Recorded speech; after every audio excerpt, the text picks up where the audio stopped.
I'm back with former Bush White House Deputy Press Secretary Scott Stanzel. Mr. Stanzel is joining me from Seattle. So, Scott, you're in Seattle, a pretty liberal town in a state that's voted Democrat for as long as we can remember. What do you tell people? Are you George Bush left office not terribly popular? Are you forthcoming with what you did before? Absolutely. How do people react? Yeah, absolutely. I've always been proud of the work that I've done and was very honored to have had the opportunity to serve with President Bush. You're right that Seattle is one of the more liberal towns in the United States. Actually, it's second only to Washington, D.C. in terms of the average vote, say, for a Democratic presidential candidate. So there are some people that certainly don't share my beliefs, but I'm always forthcoming about it, and I'm always happy to have conversations about what President Bush did and the decisions that he made and why he thought they were right for the country and why I supported him in that. What is it about George Bush that moved you? You stuck with him for so many years. A lot of press secretaries, Scott McClellan, a lot of people have had falling outs, have left the administration and have criticized the president. What is it that you liked about him? Well, he in my view was somebody who was a leader. First and foremost, he was somebody who saw the big issues and the big challenges that our country faced. He was always someone who put a lot of trust in the advice of his staff, and he made it the working environment in general one where I felt like I could contribute, and that means a lot to me on a personal level. But more importantly, in terms of his views, I thought he was somebody who stood for what was right, made decisions that were sometimes they were quite unpopular, but he stuck with them because he thought they were in the best interest of our country. So whether it was responding to the attacks of 9/11 or working to lower taxes, so we had 52 straight months of job growth in this country, or reforming education so our children are better prepared for their futures. The issues that President Bush advanced, I identified with very closely, and he made it such that he kept me around for about the entire time he was in office. So I was very, very pleased to be part of his team. As President Bush was running, or as Governor Bush was running for president, there was a real effort to play up his faith, and certainly throughout the administration. Just the other day, George Bush said that he prayed every day. Some of the late night comedians sort of made some jokes of that. I think Jay Leno in his first night on the Tonight Show said we prayed too, making joking about concerns about the administration. But what was your impression of his faith? I mean, did he seem to you to be a deeply devout man? He did, absolutely. It was a very important part of his life, and he's on the record telling reporters and other people that faith became a bigger part of his life about 2 decades ago when he chose to quit drinking alcohol. He made a change in his life and became more studious, if you will, in terms of reading the Bible nearly every day.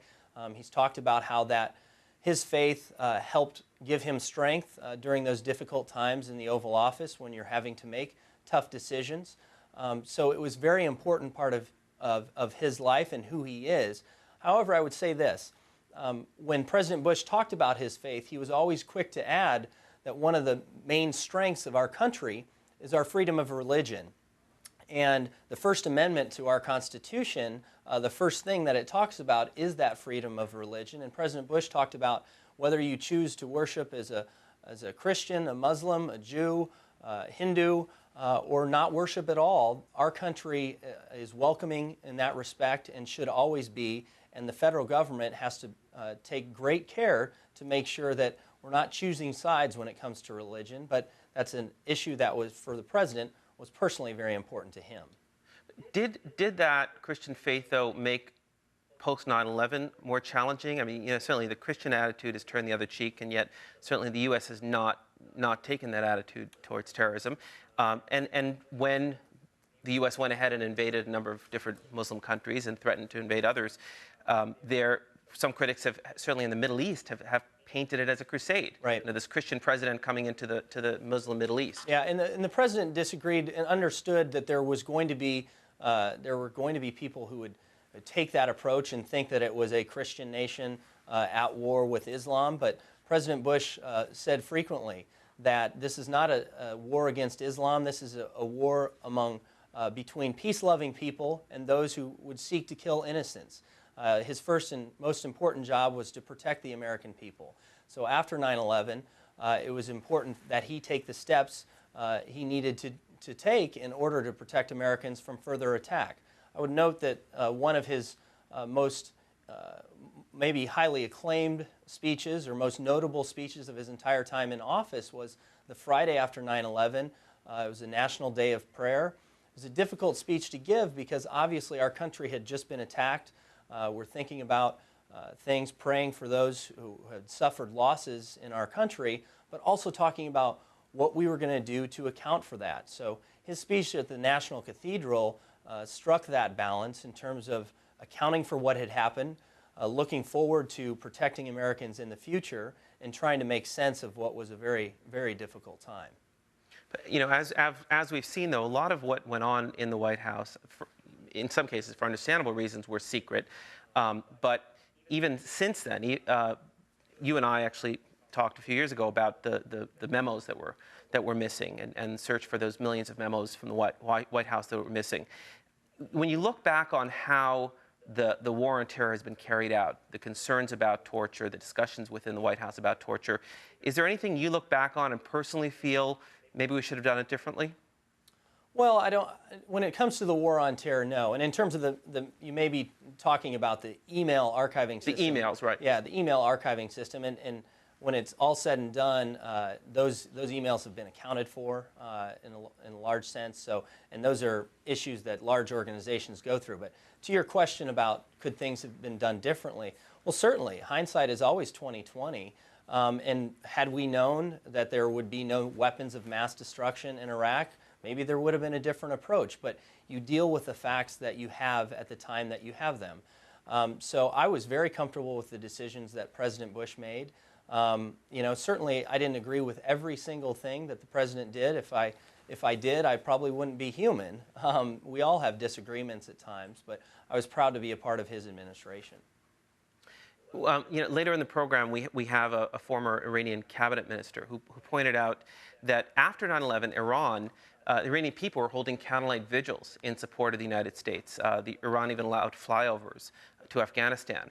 And then President Bush made that speech where he said Iran is part of this axis of evil. Right. Since then, there's been talk that George Bush should have bombed Iran. They've been, many people allege secretly building nuclear weapons. Right. What's your take on how your administration dealt with the Iranian issue? Well, it was should an attack have happened?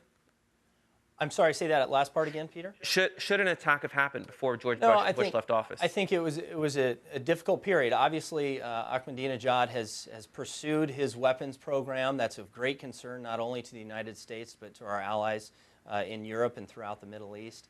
The leader of Iran is somebody who has denied the Holocaust and just recently said that 9/11 was a fabrication basically by our government, by the U.S. government. So it's a very dangerous thing when the leader of a country with vast resources and a stated goal of pursuing a nuclear program is in that position. It's tremendously destabilizing.